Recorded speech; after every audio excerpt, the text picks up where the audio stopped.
Hi folks, and welcome back to the Wild Patch. So it is late April. There's actually only one day left of April at the time of filming. It'll be early May when you're seeing this. And that means our last frost date is just around the corner, and so we can get started on sowing our summer veggies.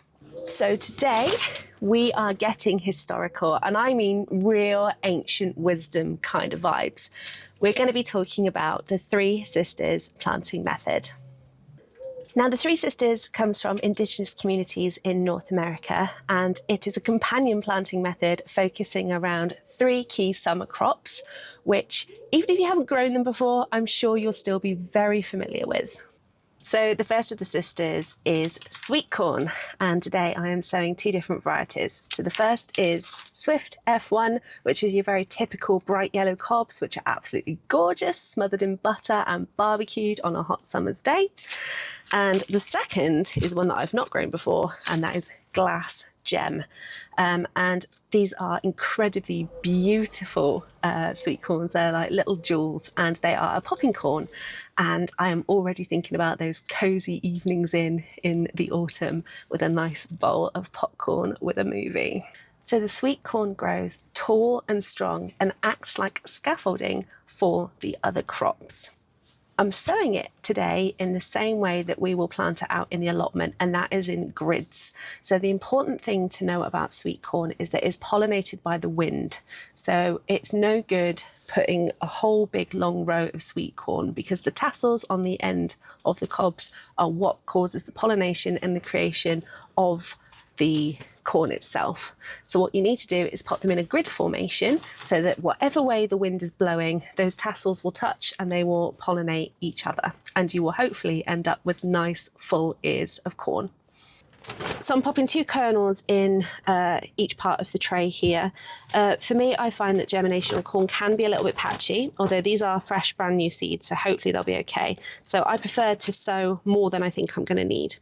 I also prefer to start all of the crops that I'm doing today off in seed trays rather than plant direct, just to keep them safe from things like squirrels and mice and rats that can dig them up.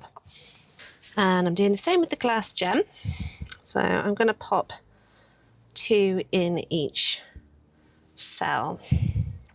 Now, the other thing to do with sweet corn when we plant them out into the allotment, and I'll talk about this at the time when I'm doing it, is that we can't plant them close to each other because they are at risk of cross-pollination. So if a Glass Gem pollinates a Swift F1, we could end up with, well, I'm not entirely sure what we'd end up with, to be honest. It might be a nice experiment, but I'm not willing to risk my corn crop on an experiment. If this has happened to anybody, please let me know in the comments what happened and what you ended up with. Was it edible? Was it delicious, tasty? If it was edible, I'd just love to know, frankly. We're all learning here. So that is the Glass Gem in as well. So enter sister number two, and that is climbing beans. Now, of course, you can use dwarf beans in your garden, but if you're going for the full Three Sisters effect, you will need to use a climbing variety. And that is because they use the sweet corn as a support to climb up and curl around. But they aren't just freeloaders, they're also nitrogen fixers. So they add nitrogen back into the soil, which is good for everybody. The variety I am sowing today is Cos Violette from Real Seeds. Personally, I prefer a purple climbing bean just because they are much easier to see come harvest time because they contrast against the green foliage. Now again, I'm sowing two beans per tray because quite frankly, you can't get enough green beans in my house. And yes, they're purple, but I call them green anyway because even though they're purple when you pick them, once you cook them, they will turn green. So quite frankly, they are probably the closest thing to magic beans you'll ever be able to grow. This isn't the only variety of bean I'm going to have on the allotment. I also have packs of Greek Gigantes and Balotti beans, but they are going to be growing separately along your traditional bean poles set up as tripods. So last but not least, we have the third sister, and that is squash. Now, the term squash can incorporate a number of different vegetables, from pumpkins to your summer squash like tromboncino and courgettes, and also things like your butternut squash and your mashed potato squash. Now, what squash brings to the party is ground cover. So if you've ever seen your pumpkin patches, you'll see that the plants sprawl out all over the ground, far and wide, and they have nice big leaves. So this protects the ground by acting as a living mulch, helping the soil retain its moisture and nutrients, and therefore helping the beans and the sweet corn grow. So I have a few different types of squash that are going into the allotment this year, but for the purpose of the Three Sisters planting, I am going on Pure Vibes, and that is why I am going to be growing some miniature pumpkins. So both of these are sort of about tennis ball size. I've got Jack Be Little, which is a bright orange pumpkin, and I have Baby Boo, which is a sort of creamy white colour. They're about this big. They look really, really cute on a mantelpiece for Halloween, but they're also really nice just to sort of roast whole, and you can stuff them or you can put them in soups and curries as well. Now, I've said this for many of the crops that I'm sowing this year. These are old seed, so these have a sow by date of 2023. So I'm going to sow quite a few because the germination rate might not be quite as good as they would be if they were fresh seed. So I probably won't have this many plants.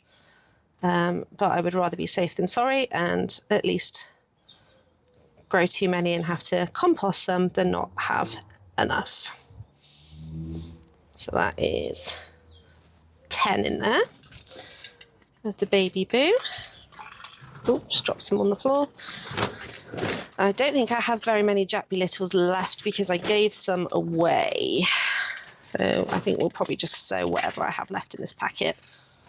Oh, okay. One. And I'm placing these seeds sideways, just because they don't have as much surface area pointing up when you water them, so they're less likely to rot. What's that? That's 10. I'm going to put them all in. 12, 13. That will do. It's not pretty, but it works.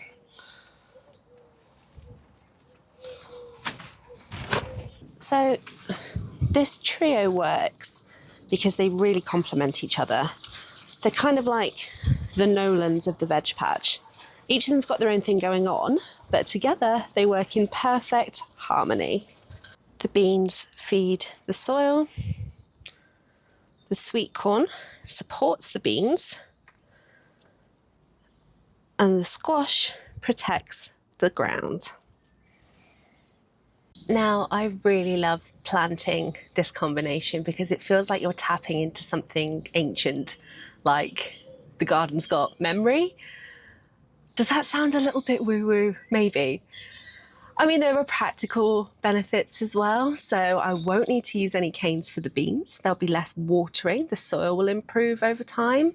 It's a win-win. And I'm really looking forward to that sort of summer abundance where the whole patch is going to be intertwined and growing wild with each other.